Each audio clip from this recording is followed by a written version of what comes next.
Bien,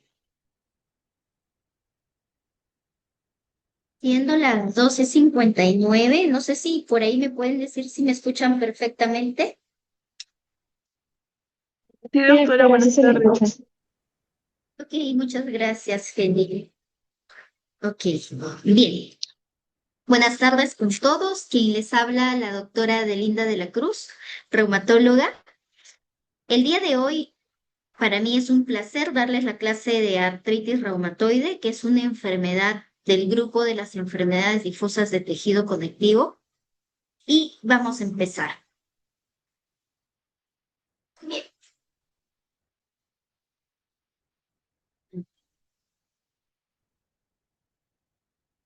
listo. Bien, antes de empezar esta parte, la AR, que es la artritis reumatoide, es una enfermedad que forma parte del grupo de las enfermedades difusas de tejido conectivo. ¿Cuáles son las enfermedades difusas de tejido conectivo? Dentro de este grupo está la artritis reumatoide, la esclerosis sistémica, la enfermedad de Sjögren o síndrome de Sjögren, la enfermedad mixta de tejido conectivo, el lupus eritematoso sistémico y las miopatías inflamatorias, ¿sí? Idiopáticas. Todas estas se caracterizan por tener características comunes como son poliarticulares, presentan un síndrome de poliartritis, son de presentación simétrica, esa poliartritis es simétrica, es aditivo, es decir, puede ir incrementándose el número de cantidad de afectación articular, tienen factor reumatoide positivo, por eso a este grupo, todas ellas, no solo la artritis reumatoide, todas ellas tienen factor reumatoide positivo, unas con mayor frecuencia que otras. Todas ellas pueden tener ANA positivo, una con mayor frecuencia que otras, y es absoluto, por ejemplo, el factor reumatoide es absoluto 100% en la R. Y el ANA, 100% de los pacientes con lupus tienen ANA positivo. El resto puede tener ANA, factor reumatoide positivo, pero en menos proporción. ¿Sí? Ahora, y aquí son sistémicas, comprometen muchos órganos, ¿sí? Son sistémicas. Y un gen que está presente en este grupo de enfermedades es el HLA-DR4, ¿sí? Bien, esas son las características comunes de este grupo. Ahora,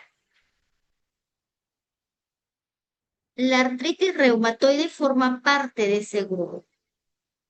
Y como forma parte de las EDTC, tiene todas estas características mencionadas y otras más que ahora lo vamos a determinar.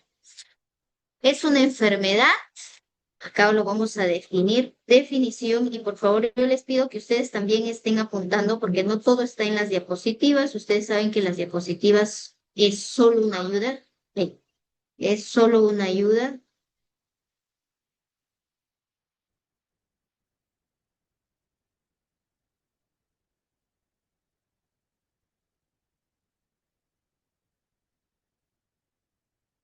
Definición. Es una enfermedad, la artritis reumatoide es una enfermedad sistémica, inflamatoria,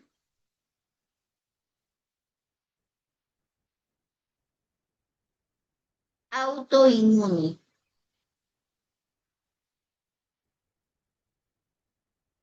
Y esta enfermedad, su principal característica, aparte de lo que acabamos de mencionar aquí, en lo siguiente, y lo vamos a escribir en rojo, es una enfermedad eminentemente articular, ¿sí? Que afecta las articulaciones y las degenera. Es una enfermedad degenerativa. Degenerativa es una enfermedad deformante, ¿sí? Deforma las articulaciones y por lo tanto al deformar incapacita, es incapacitante. Es incapacitante. Eso es su característica principal a la diferencia del resto de la CDTC. Es de la CDTC, de las enfermedades difusas de tejido conectivo, es la que es más deformante, incapacitante. Y obviamente al ser incapacitante, esto nos trae serios problemas en la sociedad porque ya no van a laborar este tipo de pacientes, ¿sí?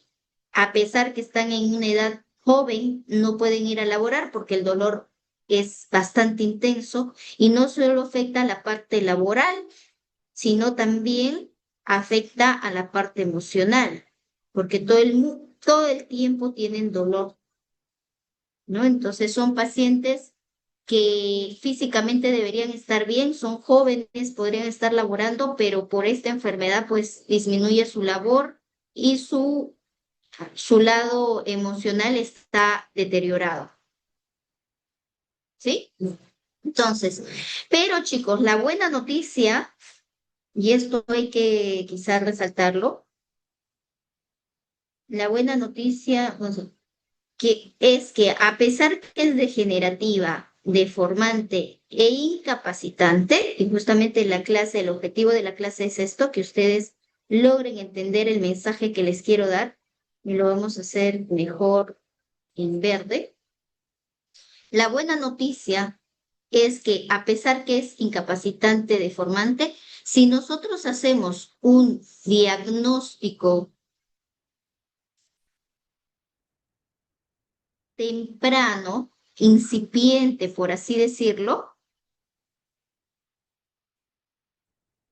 va a tener buena calidad de vida estos pacientes. Calidad de vida. ¿Y cómo vamos a lograr vida? ¿Y cómo vamos a lograr ello? Evitando que se deforme.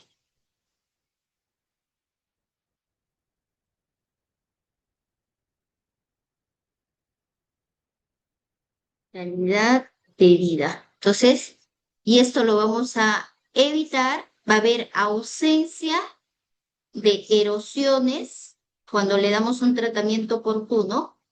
Y si hay ausencia de erosiones, va a haber ausencia de deformación. ¿Es posible ello? Sí es posible. Y el objetivo de esta clase es que ustedes aprendan a diagnosticar tempranamente. ¿Ya? Entonces, esto también, por favor, lo van a resaltar. Un diagnóstico temprano nos garantiza buena calidad de vida, nos garantiza que no haya erosiones, ¿sí? Y no hay deformaciones, ¿sí? Entonces, eso es la buena noticia. Ahora, dado esa introducción, vamos a empezar la clase. La artritis reumatoide, que es eminentemente articular, aunque es sistémico, como acá lo he mencionado, afecta a todos los órganos, es una enfermedad inflamatoria que afecta en promedio, ahí en promedio, el 1% de la población mundial. Es más frecuente en mujeres que en hombres, ¿sí? Y una prevalencia de 3-1, ¿sí? Es más frecuente en mujeres que en varones. Se presenta entre la cuarta y la quinta década de la vida, es decir, entre los 30 y 40 años, ¿sí? El 80% de los pacientes, 30-40 años, generalmente mujeres. La prevalencia aumenta con la edad, cada vez que va aumentando la edad, la prevalencia aumenta y la diferencia entre tres sexos disminuye. ¿Eso qué quiere decir? Que en adultos mayores la prevalencia entre mujeres y varones es igual en adultos mayores. Entonces, la artritis reumatoide se puede presentar a partir de los 18 años en adelante hasta la edad, hasta ser adultos mayores en cualquier momento, pero la edad de mayor presentación es entre los 30 y 40 años, entre la cuarta y quinta década de la vida. Es eminentemente articular. Esto es su principal característica. ¿sí? Es inflamatoria, ¿sí? Al ser inflamatoria va a tener, y lo vamos a colocar con rojito porque es uno de los exámenes que nosotros pedimos, BSG, un reactante de fase aguda PCR alto, ¿sí? O patológicos o alterados. Luego vamos a tener que esta enfermedad es autoinmune, aquí no nos olvidemos que es crónica, y al ser crónica, y vamos a ponerlo nuevamente con rojito, tiene un tiempo de duración para reumatología, lo crónico tiene un tiempo de duración mayor a 6 semanas, ¿sí? Entonces, un tiempo de enfermedad mayor a 6 semanas ya es crónico en reumatología. Ahora, otra característica importante es que es multifactorial. Existen múltiples factores para que la enfermedad se desencadena o aparezca, ¿sí? Es sistémica y además la etiología es desconocida. Y el último punto es importante porque necesito que sepan que la artritis reumatoide no solo compromete articulaciones, porque es eminentemente articular, como se pueden dar cuenta, esto lo vamos a resaltar, compromete mucho las articulaciones, pero también tiene un compromiso extraarticular, ¿sí? Tendones, ligamentos, bursas y además otros sistemas, ¿sí? Pero esta característica se va a dar de manera tardía, ¿sí? Cuando una paciente tiene artritis reumatoide establecida. Más adelante vamos a ver qué significa que una paciente tenga artritis reumatoide establecida. ¿Sí? ¿Hasta ahí tendrán alguna pregunta, chicos?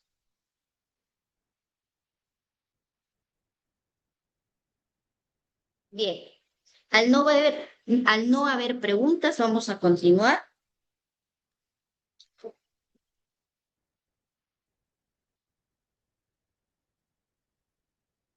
Bien, la etiología, como bien hemos mencionado, es desconocida. Existen factores desencadenantes. Uno es que el paciente tenga HLA-DR4 dentro de sus genes, ¿sí? Que consuma cigarrillo es un factor desencadenante que aumenta el proceso de citrulinación, y esto lo vamos a ver en la fisiopatología.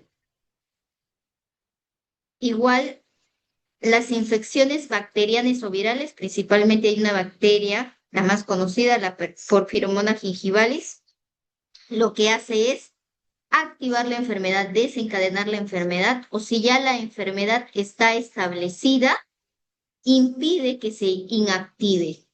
Y esta bacteria se encuentra en la cavidad oral. Entonces, a nuestros pacientes les tenemos que pedir que su salud orodental esté totalmente correcto, porque si no lo está, le podemos dar la mejor medicina del mundo, pero no se va a inactivar porque está infectada con esta bacteria. Bien, aquí vemos una articulación, la articulación que puede ser, ejemplo, la metacarpofalángica,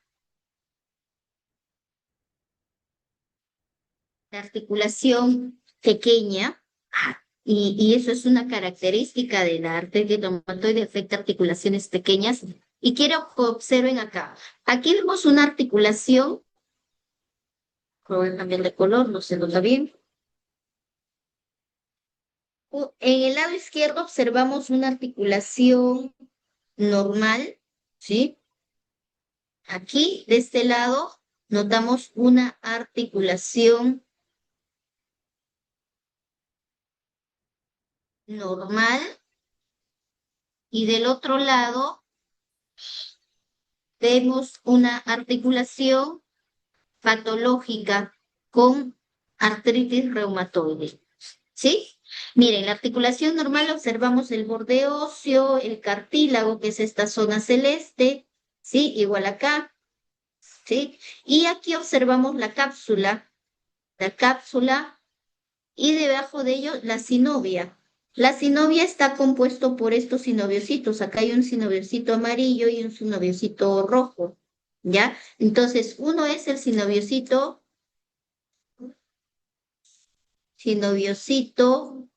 la célula de la sinovia tipo 1 y el otro es el tipo 2, ¿sí? El tipo 1 es el fibroblástico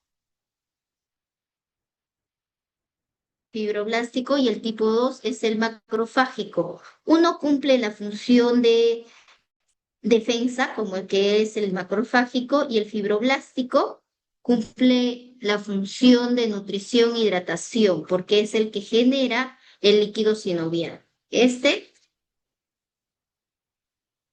genera el líquido sinovial. Ahora, aquí la capa normal del sinoviocito debe ser de 1 a 2 capas. Aquí en el dibujo está solo una capa, ¿sí? Y aquí en el otro lado, en el lado derecho de su pantalla, están observando ya la proliferación sinovial, que es característica de la artritis reumatoide. La artritis reumatoide tiene como característica que la enfermedad empieza en la sinovia. Aquí hay una proliferación sinovial. Esto nosotros lo denominamos PANUS. Ahora, si ustedes se dan cuenta, la proliferación sinovial se da en la misma zona de donde se ubica la sinovia. Y fíjense acá, la sinovia normal se inserta justo en el límite entre el hueso y el inicio del cartílago, aquí. ¿Ya? Igual acá. Y esta sinovia es rica, sobre todo en osteoclasto, que lo vemos aquí. Este osteoclasto cumple la función de hacer resorción ósea, forma las erosiones, se come al hueso, por así decirlo, de una manera muy sencilla, ¿sí? Se adhiere al hueso, elimina sus enzimas y las empieza a degradar. Y eso se da justo en el límite entre el hueso y el cartílago. Por eso las erosiones en la artritis reumatoide se caracterizan porque son erosiones marginales. Las erosiones no son centrales, ¿sí? Como podrían estar acá, no. Las erosiones son marginales, como ven en la figura.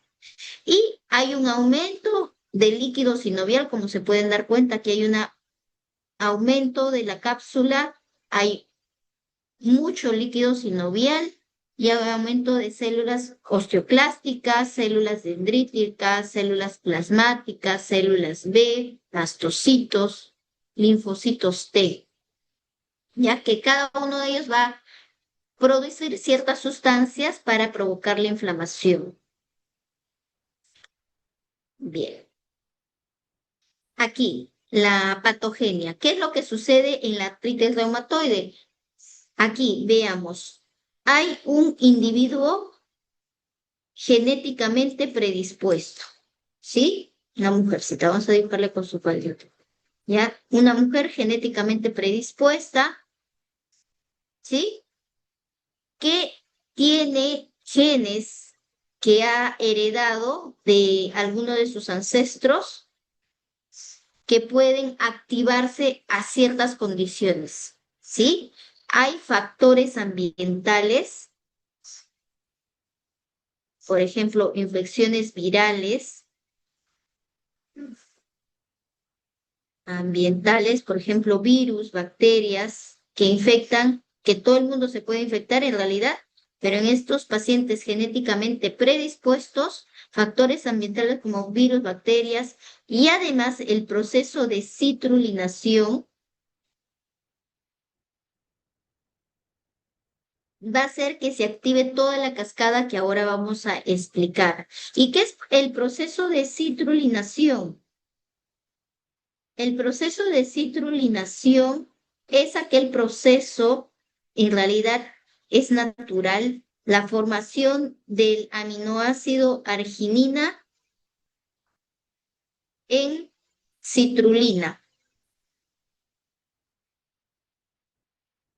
Citrulina es un proceso natural. Sin embargo, en la artritis reumatoide, ese proceso está totalmente incrementado, ¿sí? Está totalmente incrementado y hace que se acumule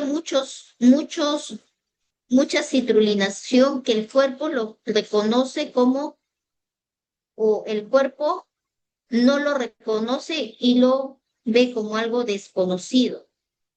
Y al verlo como algo desconocido, pierde la tolerancia, ya no lo tolera, lo empieza a atacar. Se ha perdido, hay ausencia de la tolerancia autoinmune.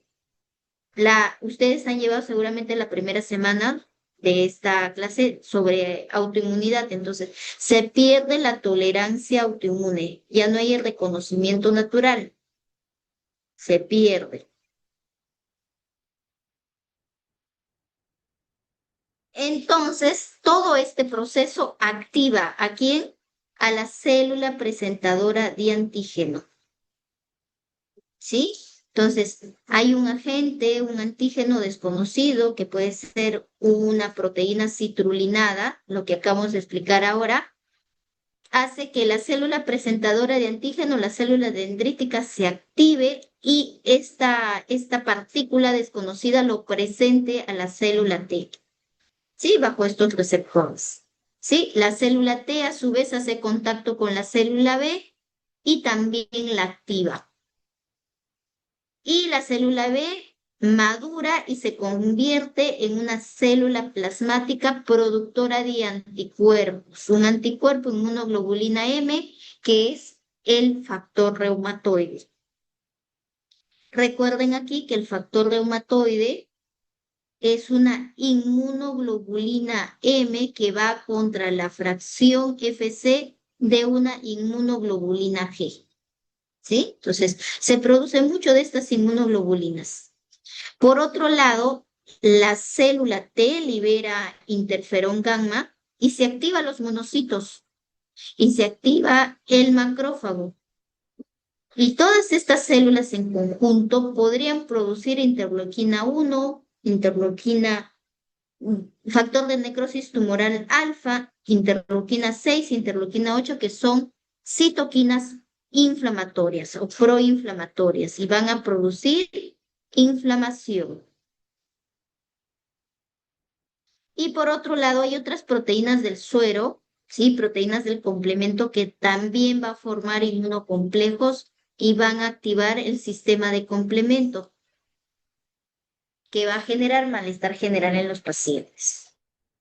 Y todo este proceso de aumento de citoquinas inflamatorias, estas propias van a activar al fibroblasto, van a activar al condrocito, al osteoclasto. Y cada uno de estos, su función va a ser, por un lado, destruir el hueso.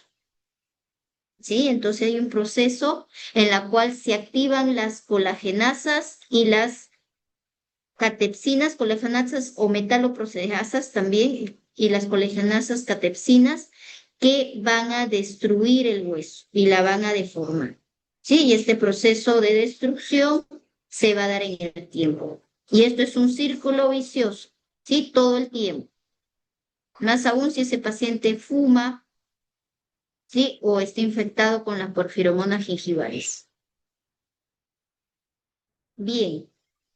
En cuanto a la evolución de la enfermedad, habíamos hablado que hay un individuo genéticamente predispuesto. La mujer vamos a dibujar porque es más frecuente en las mujeres, aunque en los varones también se presenta, ¿sí? Entonces, un individuo genéticamente predispuesto puede hacer la enfermedad. ¿Y qué genes está asociado? Hay genes HLA, ¿sí? Como el DR4, que no está, pero es una de las más importantes, el HLA-DR4, el HLA-DRB1, y genes no HLA, de las más importantes que no son HLA, son la PTPN22, el STAT4 y el TRAF1, también el PADI4, ¿sí? Entonces, en un individuo genéticamente predispuesto existen factores que pueden desencadenar, como el tabaquismo, ¿sí? y puede haber una pérdida de la tolerancia autoinmune. Como hay una pérdida de la tolerancia autoinmune, empieza a generarse los autoanticuerpos, el factor reumatoide y el anticuerpo cíclico citrulinado, el anti-CCP, ¿ya? Y se dice que después del factor riesgo existe una fase preclínica y una fase clínica. Entre la fase preclínica y la fase clínica, más o menos pasa entre 14 y 15 años. Este dato es importante, sobre todo en los pacientes que ustedes van a venir, van a tener sus consultas y les va a decir que tienen hijas mujeres en las cuales hay que prevenir, sobre todo, la aparición de la enfermedad. ¿Sí? Entonces, ahora lo explicamos. Y ya viene la fase preclínica, que es una fase subclínica, que hay una inflamación de por sí subclínica. No hay artralgias, no hay dolor articular, pero sí hay anemia y hay fatiga. Y los reactantes de fase aguda están altos y las citoquinas también. Es una fase subclínica. Luego viene la fase clínica, que se caracteriza por dolor y por sinovitis, inflamación de la articulación, aumento de volumen a expensas del líquido sinovial. ¿Ya? Ahora, se ha visto en los estudios que el único anticuerpo que está 14 años antes de que se manifieste la enfermedad es el anti-CCP. ¿Sí? Que lo voy a poner aquí. El anti-CCP, que es un anticuerpo específico para el diagnóstico de artritis reumatoide. Entonces, en una paciente que tiene una hija mujer y me dice, doctora, ¿sabe qué? Lo que quiero hacer es evitar que mi hija tenga la enfermedad o quiero saber si tiene la enfermedad. Si ya está en una edad, no es niña, sino señorita, se le puede pedir este anticuerpo para ver si ya lo tiene en el cuerpo distribuido.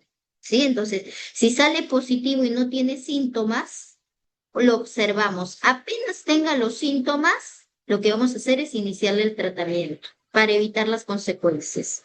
Sí, pero si esta paciente no hace los síntomas, porque puede ser que no tenga factores que desencadenan la enfermedad, por ejemplo, no fuma, tiene una buena salud bucal, entonces probablemente no se active, porque es multifactorial, la activación es multifactorial, la presentación es multifactorial, entonces si no cumple todos los factores, probablemente no se active, entonces sí. Pero vamos a estar alertas y hacerle seguimiento, ¿sí?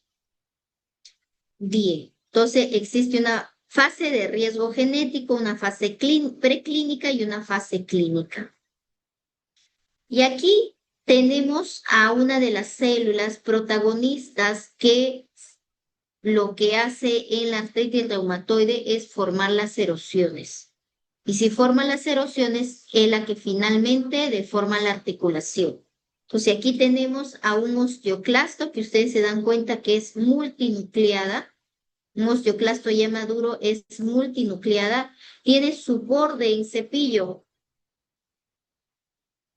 Este borde en cepillo se va a adherir muy intensamente al hueso. ¿Sí? Se va a adherir al hueso y la va a erosionar, va a eliminar enzimas y le va a hacer una erosión. ¿Sí? ¿Y dónde se encuentran principalmente los osteoclastos? En el panus que habíamos mencionado, ¿ya? Que está en la interfase entre el cartílago y el hueso, que ya lo hemos explicado con la imagen anterior.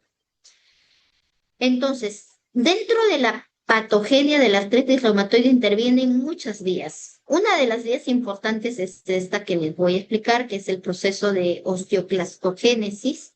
¿Por qué? Porque aquí interviene, miren, esta célula de acá, que es un osteoblasto, y estas células precursoras, que son los precursores de los osteoclastos.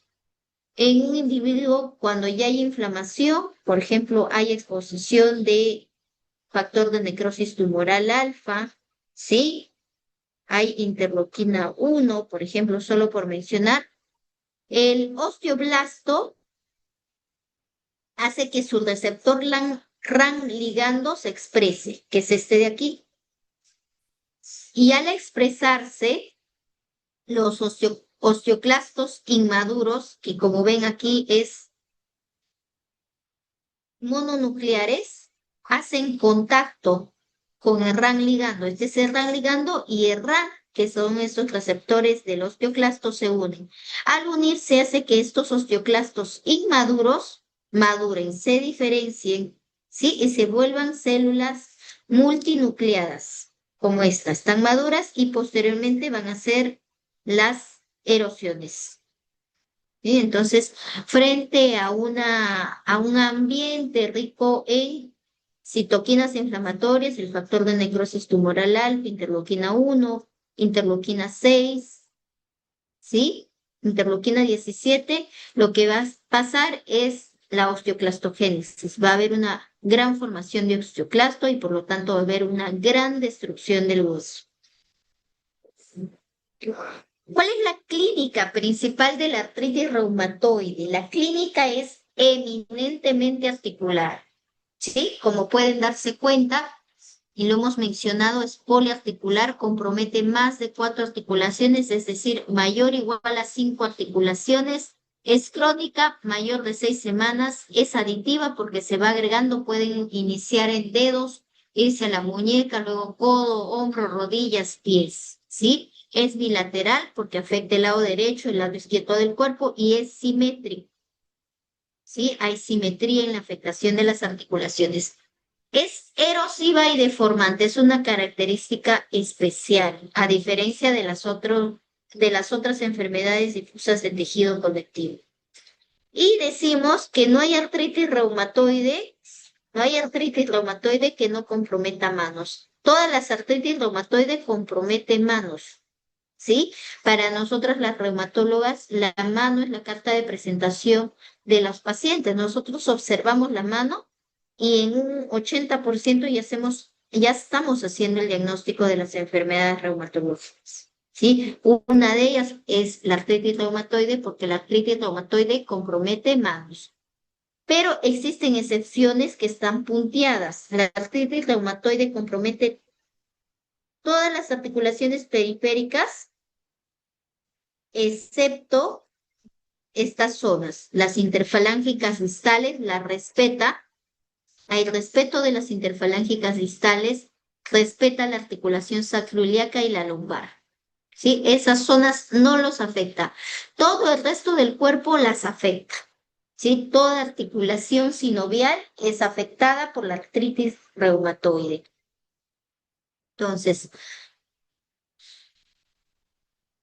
Entonces, compromete interfalángicas proximales, metacarpofalángicas, muñeca, codo, hombro, articulación temporomandibular, también afecta, articulación externo-clavicular, rodillas, tobillo y las articulaciones del pie. Entonces, afecta metacarpos en esa proporción, muñeca, rodillas, hombros, tobillos y pies. ¿Sí? Con esas excepciones que estamos resaltando. Y bueno, estas deformidades son deformidades que ya no deberíamos ver en la actualidad, salvo el paciente no haya tenido un tratamiento adecuado, no se haya adherido al tratamiento o haya llegado tarde a nuestras manos como para poder resolver el problema. Entonces, pero como historia, aunque ahora todavía quedan pacientes así, pero no deberíamos permitir que lleguen a este nivel, ¿sí? Cuando es artritis reumatoide temprana, no se forman estas deformidades. Pero veamos cuáles son las deformidades más frecuentes. Aquí vemos la desviación cubital, ¿sí? Manos en ráfaga, si ella les tira, pues siempre va a estar con desviación cubital. Aquí hay atrofia de los interóseos, si ustedes se dan cuenta, está hundido. Aquí también hay desviación cubital de los dedos. Hay subluxación, porque esta falange está metida debajo de los metacarpos. Aquí también hay subluxación. Este es un dedo en ojal de Botonier, ¿sí? Esto es un dedo en martillo y esto es un dedo en Z. Los dedos en Z solo se dan en los pulgares. Y aquí, esta deformidad son los dedos en cuello de cisne. Y aquí en el pie también se afecta, se da jalus valgo, ¿sí? y el pie plano, el pie totalmente plano. Y en algunas ocasiones raras, pero no es lo más común, el paciente puede comprometer articulaciones grandes en etapas más avanzadas y puede ser monoarticular, ¿sí? Pero eso es una excepción. Para ustedes en el examen lo clásico es que tenga una característica poliarticular, ¿sí? De compromiso de pequeñas articulaciones. Esta es la deformidad en ojal de Botonier, ¿sí? La deformidad más frecuente, por favor, apunten ahí. La deformidad en ráfaga o desviación cubital. Aquí vemos otra deformidad, ¿sí? En la es la deformidad de cuello de cisne, ¿sí? Aquí vemos la deformidad en Z.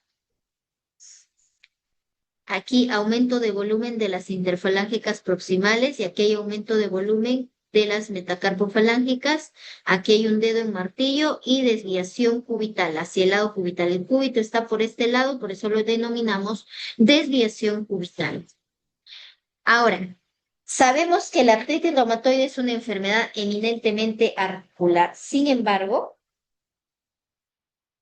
existen manifestaciones extraarticulares. Ejemplo, hay manifestaciones aquí, hay manifestaciones cutáneas.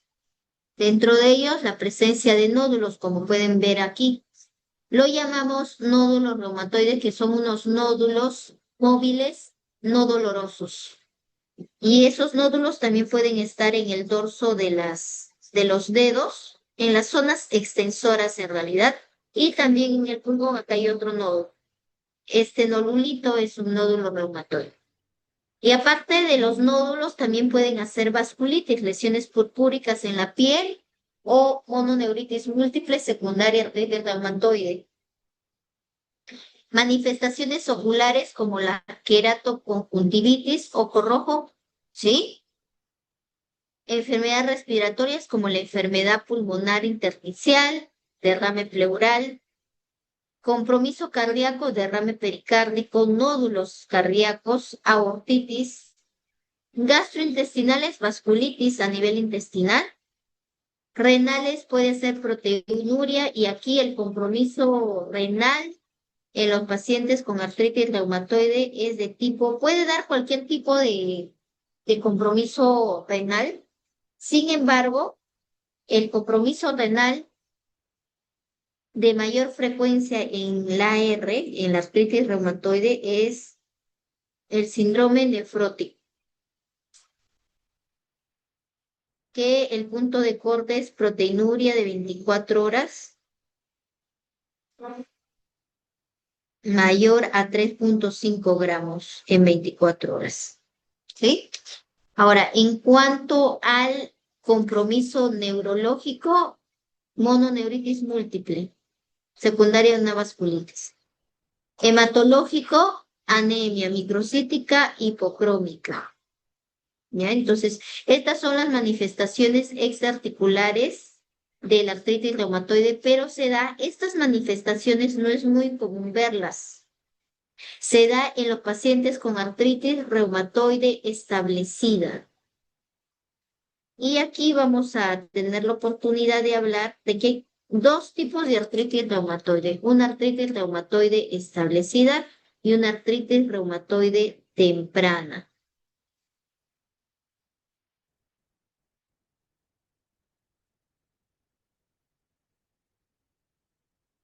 La artritis reumatoide temprana tiene un tiempo de duración menor de 1 año y el pronóstico es buenísimo.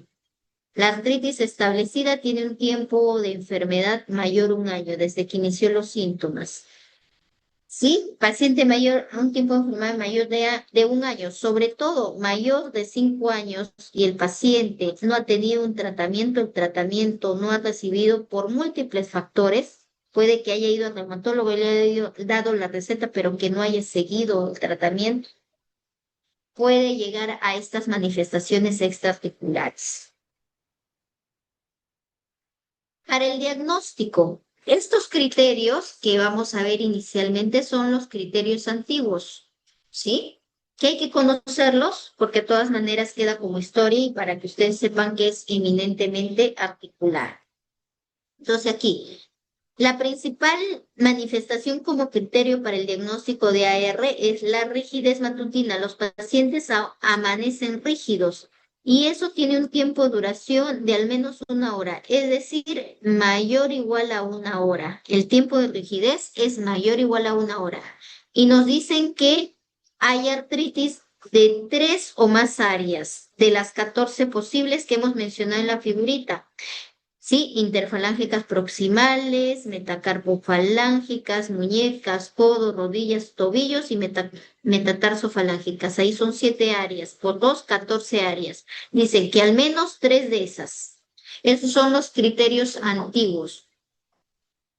Ahora, otro criterio son las artritis de las articulaciones de las manos. ¿Por qué? Porque no hay artritis reumatoide que no comprometa manos. Toda artritis reumatoide compromete manos, ¿sí? Y toda artritis reumatoide es simétrica, ¿sí? Entonces, bilateral, como dice Freud, ¿ya? Entonces, es simétrica, es bilateral. Nódulos reumatoides. La presencia de nódulos reumatoides actualmente no es un signo de mal pronóstico. Anteriormente esperaban que tengan estos nódulos, pero actualmente es un signo de mal pronóstico. Otro, que tenga un marcador inmunológico, en este caso el factor reumatoide, sea positivo, ¿sí? Y alteraciones radiológicas, que haya erosiones, deformaciones, ¿sí? Ya que pueden ser descalcificación y articular, que lo vamos a ver en imágenes en adelante. Estos son los criterios antiguos. Nos dicen que 4 de estos 7 criterios podrían hacer el diagnóstico, pero son criterios ya cuando la enfermedad está avanzada, ¿sí? Y los criterios actuales son estos criterios generados por el doctor o el reumatólogo Daniela Letaja, ¿sí? Y él refiere que nos debemos ceñir en estos 4 compromisos: el compromiso articular, el serológico, la sinovitis y los reactantes de fase aguda. Es suficiente estos 4 criterios para nosotros hacer el diagnóstico de artritis reumatoide temprana. Pero como requisito necesitamos al menos una articulación inflamada. Bien. Entonces, la artritis reumatoide, recuerden que compromete pequeñas articulaciones, por lo general, ¿sí? Y ustedes se van a dar cuenta que el mayor puntaje, uno de los mayores puntajes, lo van a dar a las pequeñas articulaciones, porque eso es su característica esencial. Por ejemplo, aquí, ¿no? Una articulación mediana o grande, puntaje 0. Una articulación de 2 a 10 articulaciones medianas o grandes, a pesar que son grandes y son poliarticulares, el puntaje es 1. Una articulación de 1 a 3 articulaciones pequeñas, solo 3 articulaciones pequeñas, puntaje 2. De 4 a 10 articulaciones pequeñas, puntaje 3. Más de 10 articulaciones y al menos una pequeña, puntaje 5. ¿Ya? Y aparte le tienen que pedir, si ya tienen sospecha de artritis reumatoide, le van a pedir el anti-CCP y el factor reumatoide. Factor reumatoide y anti-CCP negativo, puntaje 0. Factor reumatoide y anti-CCP positivo, pero título bajo, tiene un puntaje de 2, ¿sí? Título alto tiene un puntaje de 3. Aquí llamamos título alto, porque de acuerdo a esto van ustedes clasificar si es bajo o alto, ¿ya? Por ejemplo, el valor habitual normal del anti-CCP es 20. Título alto sería más de 3 veces del valor normal superior. El valor normal superior es 20, más de 3 veces sería más de 60. Si el paciente tiene más de 60, le darán un puntaje de 3. más de 3 veces. Y en el caso del factor reumatoide, el punto de corte es 14, ¿sí? Entonces su punto de corte sería 52, ¿no? Ya, entonces, perdón, 52, a ver, 14 por 3, aquí sería 12, 3, 42, perdón. Entonces aquí, mayor a 42 de valor es título alto. Entonces, iba a tener ese puntaje.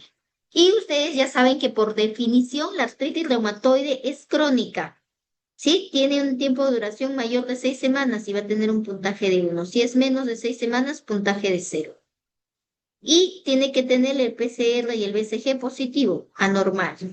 Entonces, ustedes, ¿sí? Según los criterios antiguos, tenían que tener estas deformidades, artritis de al menos 3 regiones de las manos, tenía que tener alguna deformidad, tenía que tener los nódulos reumatoides que estamos viendo aquí. En este estadio ya era muy avanzado. Ahora veamos con los criterios actuales. Vamos a poner un ejemplo. Por ejemplo, yo tengo una paciente que tiene solo una articulación pequeña inflamada. Vamos a tomar este ejemplo. Una articulación pequeña. Ejemplo, la metacarpofalángica, una de ellas. Ahí tengo puntaje de 2. Como sospecho de AR por antecedente probablemente que tiene una mamá con artritis reumatoide, le pido su anti-CCP y me sale, o factor reumatoide, cualquiera de ellos, me sale título bajo. Ahí ya tengo puntaje de 2. Tiene un tiempo de duración más de 6 semanas, sí, más de mes y medio. Puntaje 1. BCG en 30, positivo. ¿Cuánto me da el puntaje sumando? 2, 2, 2, 6. Me da el valor de 6. ¿Sí? Mayor o igual a 6, haces el diagnóstico de artritis reumatoide temprana. Entonces, este paciente yo le estoy diagnosticando de una artritis reumatoide temprana, solo con un compromiso de una articulación sin erosiones, sin deformidad, sin nódulos reumatoides y sin compromiso pulmonar. ¿Sí? Bien, una vez que ustedes hayan hecho el diagnóstico, ¿qué va después del diagnóstico? Necesito ver cuán activo está mi paciente. Para eso yo me ayudo y me valgo del test, el DAS-28, que es el Score Activity Disease o Disease Activities Score, ¿sí? De 28 articulaciones para ver la actividad. Entonces, evalúo articulaciones tumefactas, articulaciones dolorosas. De las 28 articulaciones, todas las metacarpofalángicas, todas las interfalángicas proximales, la muñeca, el codo, el hombro, la rodilla. Acá hay 14, más 14 del otro lado, 28 articulaciones. Tengo que verificar cuántas duelen y cuántas están inflamadas. Le pongo el valor del BCG, PCR, y le pongo el estado global del paciente que va de una escala de 0 al 100 y en realidad es una fórmula bastante compleja, una fórmula logarítmica que no es necesario que se lo sepan, lo pasamos al app que está en esta página o lo pueden bajar. El Reuma App es un aplicativo de scores reumatológicos, podría ser, o el mismo DAS-28 también hay un app para poder colocar estos números y nos sale el valor en internet y también en el celular. Entonces, si el valor te sale mayor a 5.2, tiene actividad alta. Entre 3.2 y 5.1, moderada. Menos de 3.2, actividad baja. Y menos de 2.6, remisión. Y aquí es importante saber que nuestro objetivo cuando nosotros tratamos a un paciente con artritis reumatoide es que llegue a remisión. Entonces, mi paciente va a llegar a remisión siempre y cuando le dé un tratamiento adecuado. Pero existen factores de mal pronóstico. Antes de iniciarle el tratamiento sería bueno verificarlo para ver si el tratamiento que le voy a dar es un tratamiento sencillo o es un tratamiento potente como para poderle ganar a la enfermedad. ¿Sí? Porque si tiene factores de mal pronóstico con monoterapia probablemente no vaya bien. Entonces, lo que tenemos que hacer es ganar tiempo. Bien, entonces dentro de los factores de mal pronóstico tenemos a la poliartritis de difícil control. Es decir, le damos AINES, no mejora, paracetamol, mucho peor. Corticoides empieza a mejorar un poco, dosis bajas, moderadas por ahí, y dosis altas las mejora un poco más, pero no las resuelve. Entonces es una poliartritis de difícil control. Erosiones tempranas, es decir, las que se presentan antes del año de la enfermedad. Por eso llega el paciente, le hago la ecografía para verificar las erosiones. Ya, entonces, erosiones tempranas. Manifestaciones extraarticulares también es signo de mal pronóstico, por ejemplo, la presencia de nódulo reumatoide, vasculitis y neumopatía intersticial. La presencia de reactantes de fase aguda persistentemente elevados es mal pronóstico. Factor reumatoide y anti-CCP que nosotros lo pedimos al inicio cuando sospechamos de artritis reumatoide, si nos sale títulos altos, es decir, más de 3 veces del valor normal superior de cualquiera de ellos es mal pronóstico. Entonces tengo que actuar rápidamente. El medio socioeconómico y cultural bajo. Esto no nos permite que el paciente se adhiera al tratamiento y por lo tanto es mal pronóstico. Por ahí creo que hay una pregunta. El score SEDAI, ¿es eficaz? Luego lo hablamos, Estefano. Justo vamos a llegar a esa parte, ¿ya? Es una buena pregunta que ahorita lo vamos a tomar en cuenta. A ver, creo que me he adelantado. Ah, no, estamos bien. Entonces, el mismo día del diagnóstico le tengo que iniciar un tratamiento. Para ello, tomo primero, le indico medidas generales, tratamiento farmacológico y tratamiento de comorbilidades, esos tres pilares. Dentro de las medidas generales, tengo que evitar que mi paciente se siga activando. Si fuma, le tengo que decir que deje de fumar. Ya no tabaco, ya no cigarrillo. Tengo que pedirle, si está con sobrepeso, que baje de peso, porque a mayor peso, mayor lesión articular. Tengo que pedirle que acuda al odontólogo para que tenga una buena salud bucodental y evitar la infección por la porfiromona gingivalis. Le pedimos que haga ejercicio físico, ¿sí? Un ejercicio físico idealmente aeróbico, es decir, de baja resistencia, pero de larga duración. Eso le va a ayudar, por ejemplo, unos ejemplos de ejercicio aeróbicos es el ciclismo, la natación, los trotes, las caminatas.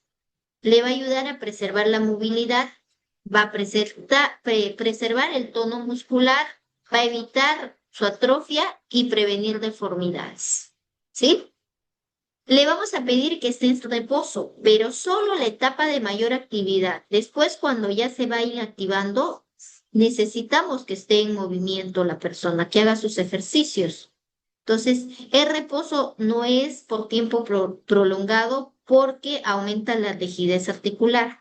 Entonces, tenemos que evitar la rigidez articular.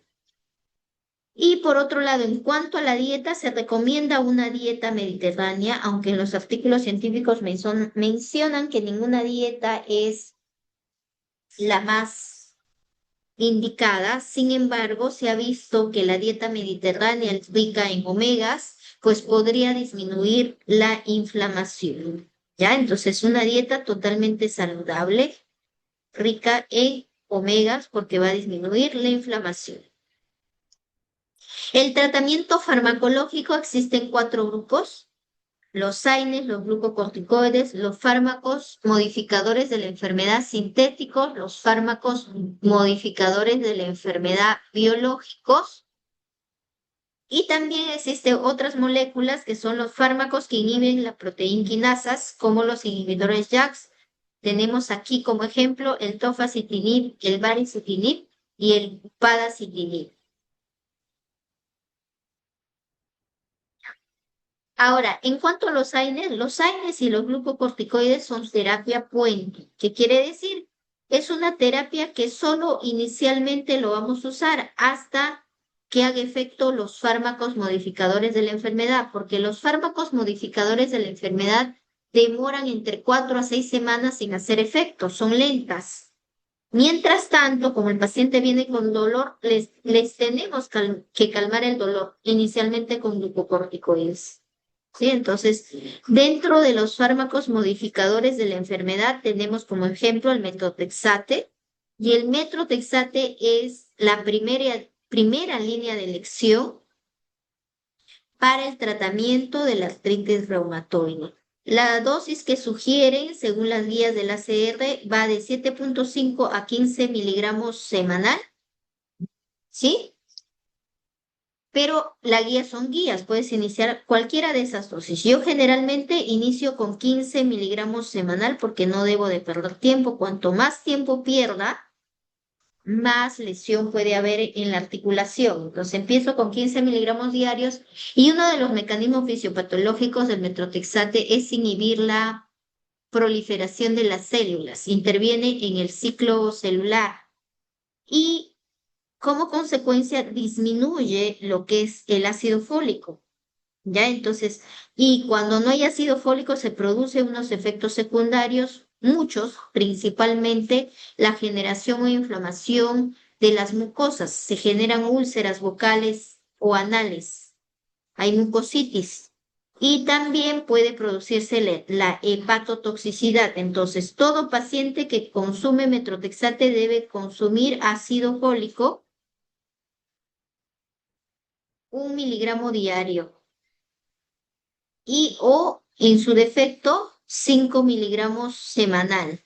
Por eso se da de lunes a viernes en la mañana, ¿sí? Y no debe darse el día que se da el metrotexate, que generalmente lo damos domingo. El metrotexate domingo y de lunes a viernes el ácido fólico. Bien, si el paciente no tiene factores de mal pronóstico, podemos hacer uso de la monoterapia. Entonces, solo metrotexate, solo lo denominamos monoterapia. Pero si mi paciente tiene factores, si mi paciente tiene factores de mal pronóstico, puedo hacer terapia combinada. Puedo utilizar la unión de metrotexate con leflunomida o metrotexate con sulfasalacina o metrotexate con hidroxicloroquina. ¿Sí? O a veces hacemos combinada inclusive con 3 medicamentos. ¿Ya? Entonces, factores de mal pronóstico, hacemos terapia combinada con leflunomida. La leflunomida se da una dosis de 20 miligramos diarios, ¿sí? Y la sulfasalacina, si es que elegimos sulfasalacina, 500 miligramos 3 veces al día. O la hidroxicloroquina, que se da una dosis de 5 miligramos por kilo por día, que más o menos en un paciente con peso entre 50 o 60, 70 son 400 miligramos y esto se da en la noche. ¿Ya? Listo. Y en cuanto a la terapia biológica, aquí tenemos las terapias biológicas que más se usan son los anti-TNF. De ejemplo, tenemos el etanercept, el infliximab, el adalimumab, el certolizumab y el golimumab. Dentro de otros tipos de terapia biológica que ya van contra el receptor del linfocito B, anti-CD20 lo llamamos, está el rituximab. El otro biológico que inhibe la parte de la coestimulación de los linfocitos T es el abatacept. Otro biológico que va contra el receptor de la interleuquina 6, que es una interleuquina inflamatoria, es el tocilizumab. Y el anakinra es un inhibidor o antagonista del receptor de la interleuquina. Entonces aquí vuelvo a mencionar los factores de mal pronóstico que mencionan el EULAR y el ACR. El EULAR, la Liga Europea de Reumatología, y el ACR, el Colegio Americano de Reumatología. Y nos dicen que es mal pronóstico si tiene una actividad alta. ¿Qué quiere decir? El DAS28 mayor a 5,1 o el CDAI mayor a 26 o positividad, en realidad aquí debería decir títulos altos de factor reumatoide y anti-CCP. Y desarrollo precoz, es decir, antes del año presentar las erosiones. Y el ACR adhiere otra característica que es el estado funcional del paciente. Se le hace el HAC, que es un score de actividad de bienestar de los pacientes. Si ese HAC nos sale un valor mayor a 1, tiene mal pronóstico. Manifestaciones extraarticulares, los nódulos, reumatoide, la vasculitis, el síndrome de Felty, también son manifestaciones extraarticulares de mal pronóstico. En realidad, cualquier manifestación extraarticular. Y recordemos que el síndrome de Felty es un paciente que tiene artritis reumatoide, tiene esplenomegalia, la triada, esplenomegalia más fiebre, y esta fiebre es por una neutropenia. Voy a escribirlo mejor.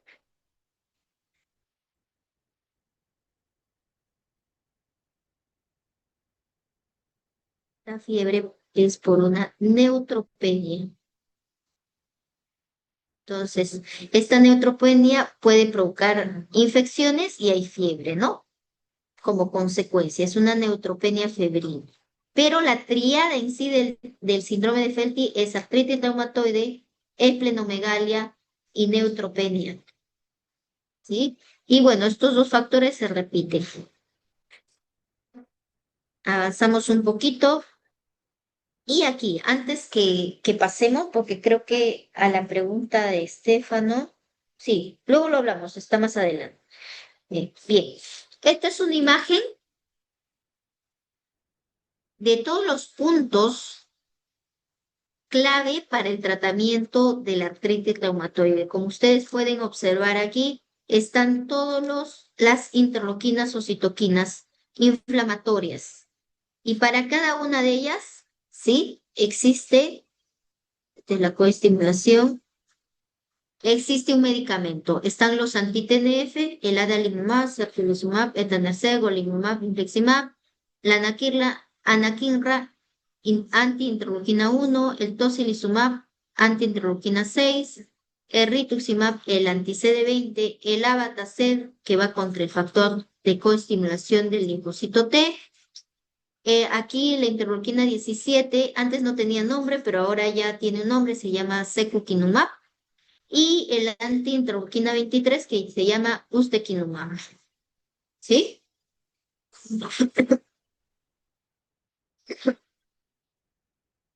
Bien. Entonces nosotros solicitamos y nuestro mayor trabajo que hacemos es lograr nuestro objetivo. Nuestro objetivo es que nuestra paciente llegue a remisión o baja actividad. Y cuando decimos que mi paciente tiene baja actividad, ¿sí? Criterios de remisión según el ACR EULAR, teniendo en cuenta solo la clínica, que haya solo una articulación como máximo inflamada, una articulación dolorosa, no inflamada, PCR menos de 1 miligramo por decilitro y valoración de la actividad del paciente menos de 1 en una escala de 0 al 10. ¿Ya? Pero si ustedes se dan cuenta en la actualidad, ya no deberíamos tomar en cuenta esto. No debe haber ninguna articulación inflamada y ninguna articulación dolorosa. ¿Sí? Bien. Y aquí tenemos los scores de las cuales nos basamos para hacer el diagnóstico de actividad en la artritis reumatoide. Como bien han hecho la pregunta, aquí tenemos otros tipos de scores. Uno de ellos y el más usado es el Disease Score Activities o el Disease Activities Score de 28 articulaciones. El otro es el score clínico, el CDAI, y el otro es el score SDAI. ¿Sí?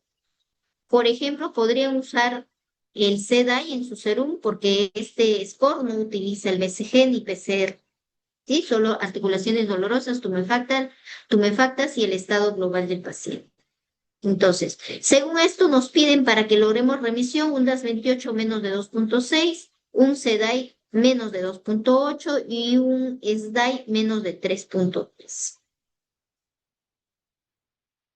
Tratamiento de las comorbilidades, ¿sí? Generalmente el paciente con artritis reumatoide se puede deformar, está constantemente adolorido, puede llegar a un estado de incapacidad que ya sabiendo toda la información, ustedes no lo pueden permitir. Yo tengo pacientes muy estables, ustedes lo observan y no parece que tuvieran artritis reumatoide porque no tienen ni una deformidad y ese es el objetivo, que no lleguen a la incapacidad.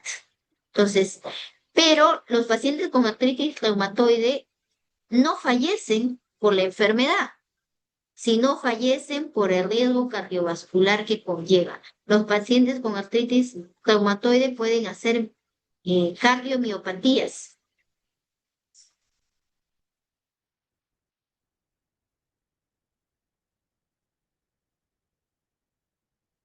Cardiomiopatías. Pueden hacer dentro de ello infarto agudo de miocardio, ¿sí? Y pueden fallecer por ello, ¿sí? Pueden tener también hipertensión como consecuencia crónica en algunos pacientes que no han seguido un tratamiento reumatológico, sino que se han automedicado con corticoides o AINES, pueden tener hipertensión.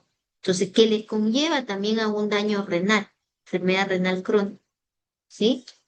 Otra comorbilidad importante es la osteoporosis, por dos factores, porque la misma artritis reumatoide es un factor de riesgo para osteoporosis y también el uso de corticoides de manera crónica. Por eso, generalmente es una terapia puente, no podemos usar dosis altas, máxima dosis 15 miligramos diarios, ¿sí? Y es más, en algunos pacientes no se usa. Entonces, tiene dos factores para generar osteoporosis, entonces le tenemos que pedir la gola estándar para diagnóstico de osteoporosis, que es la densitometría ósea. Y el otro factor de comorbilidad de los pacientes con artritis reumatoide son las infecciones. Pacientes pueden fallecer por una neumonía o una sepsis, porque su sistema inmune está deprimido. Una infección urinaria puede llevar a esto. Y entonces hay que estar atento de ello. Aquí, algo que siempre me han estado preguntando en la práctica, y en realidad no solo ustedes chicos que están en proceso de aprendizaje y con justa razón preguntan las diferencias de artrosis y artritis reumatoide porque se parecen. Y inclusive tengo colegas médicos que pues me derivan oportunamente a los pacientes porque por ahí se olvidaron de discriminar entre artrosis y artritis reumatoide, ¿ya?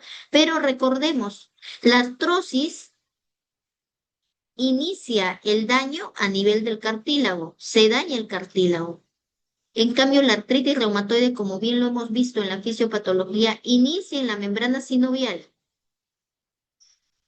Hay proliferación sinovial, hay panos. Ahora, en la artrosis va a haber rigidez, pero va a tener un tiempo de duración menos de una hora. Y también va a haber dolor. En la artritis reumatoide, obviamente va a haber dolor, como en todas las enfermedades reumatológicas, pero va a haber inflamación, es decir, el BCG, el PCR va a estar positivo, van a estar altos.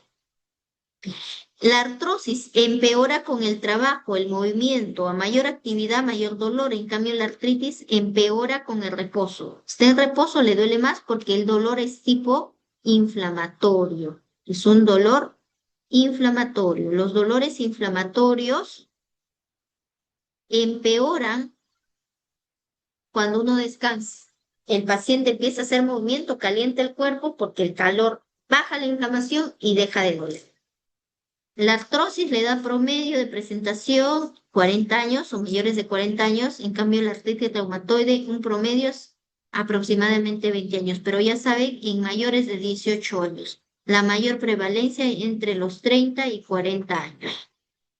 ¿Sí? Y veámoslo, unos ejemplos aquí que les he puesto de diagnósticos diferenciales de compromiso de algunas enfermedades que comprometen más, diagnóstico diferencial. Por ejemplo, aquí tenemos la artrosis de manos que compromete interfalángicas distales, compromete interfalángicas proximales, estas de acá y estas de acá, distales proximales. Y acá hay una excepción. El compromiso del metacarpo y el trapecio, aquí este huesecillo se llama trapecio, puede haber un desgaste a ese nivel también y nosotros lo llamamos risartrosis.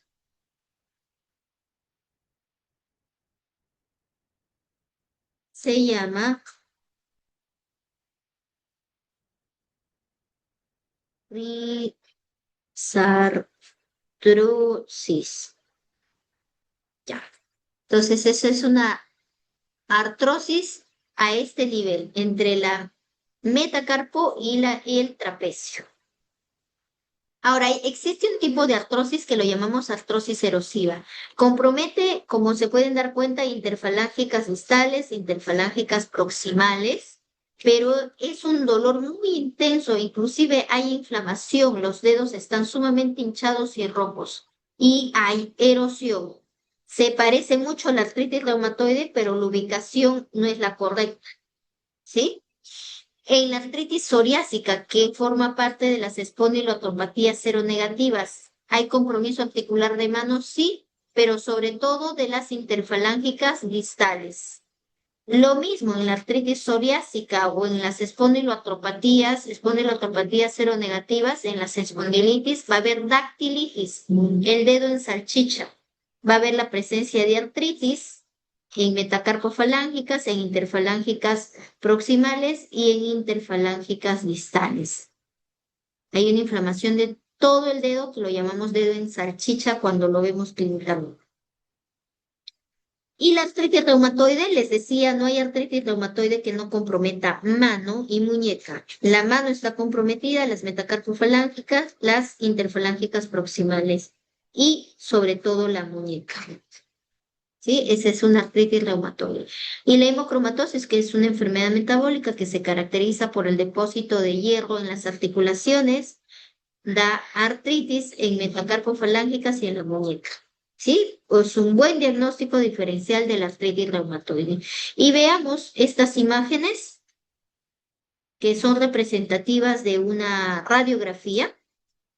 Y aquí vemos, por ejemplo, esta primera imagen, mejor lo vamos a poner 1 o la A, ¿sí? La imagen A corresponde a una artrosis, porque miren, hay desgaste del cartílago, hay pinzamiento a este nivel, que está un poquito más ancho, hay en realidad desgaste y hay osteofitos, crecimiento óseo, y hay osteofitos sueltos, cuerpos osteocondrales sueltos, como este de acá.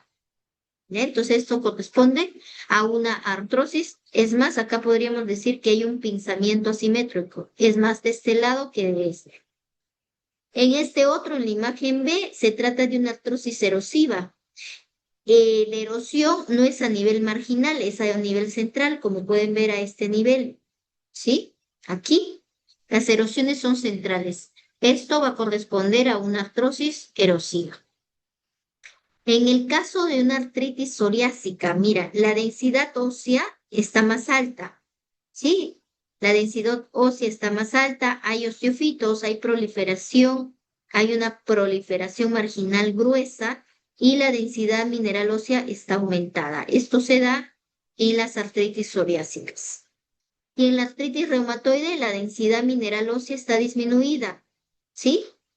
Y las erosiones son marginales. Y un dato importante, chicos, en la radiografía las erosiones aparecen ya en estadios tardíos, cuando son muy gigantes. Sí, yo les sugiero que si sospechan de una artritis reumatoide, le vamos a pedir una ecografía. Yo en las citas, en los pacientes, les hago inmediatamente la ecografía y verifico si ya tienen erosiones. Y la ecografía detecta erosiones de manera temprana.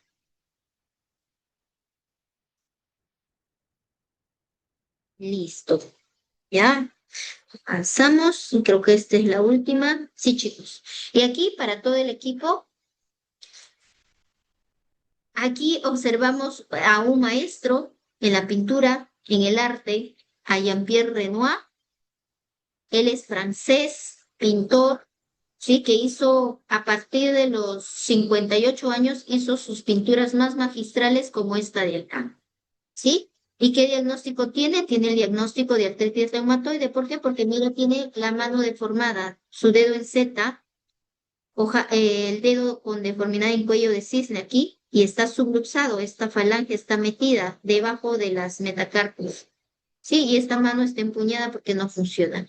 Y él, para hacer sus pinturas, pues se tenía que amarrar un pincel con hilo y poder hacer las pinturas que ha hecho. Mire esta maravilla. Sí, pero era su pasión. Entonces, chicos, les invito a que ustedes que les encanta la medicina, pues vivan con pasión este proceso. Sé que es un poco complicado porque tenemos que decir muchos no a muchas cosas que nos gustan, pero nuestra pasión es lo más importante. ¿Sí? Entonces, yo les pido, así como Jean-Pierre Renoir se apasionó de la pintura y a pesar de las dificultades de su enfermedad, porque en esa época no había DIMARS, no había Farnes y ni siquiera había corticoides. Miren cómo hizo esa obra maestra. Entonces, nosotros lo mismo, vamos a vivir con pasión nuestras labores y vamos a hacerlo de lo mejor posible. Sí, listo, chicos. Hasta ahí tendrán alguna pregunta. ¿Esto qué es? ¿La asistencia? Bien, acá dice, doctora, ¿el score SEDAI es más eficaz que el DAS-28? En realidad no.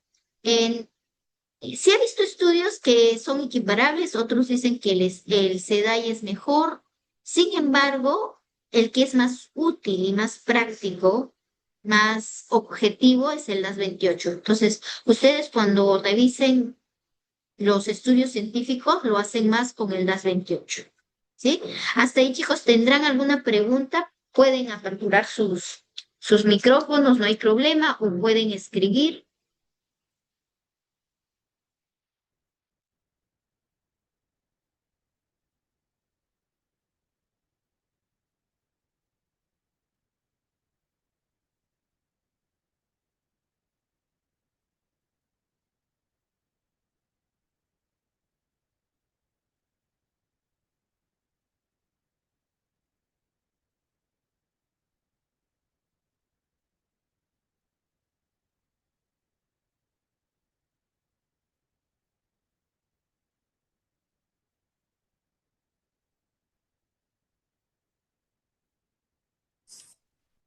Muy bien, chicos. Hasta ahí, ¿alguna pregunta, alguna duda? Veo que ninguno. Por ahí tienen mi número. Si es que tuviesen alguna duda, alguna consulta, bienvenido, chicos. Listo, hemos terminado la clase y deseo que tengan muchos éxitos. Cuídense mucho. Hasta luego.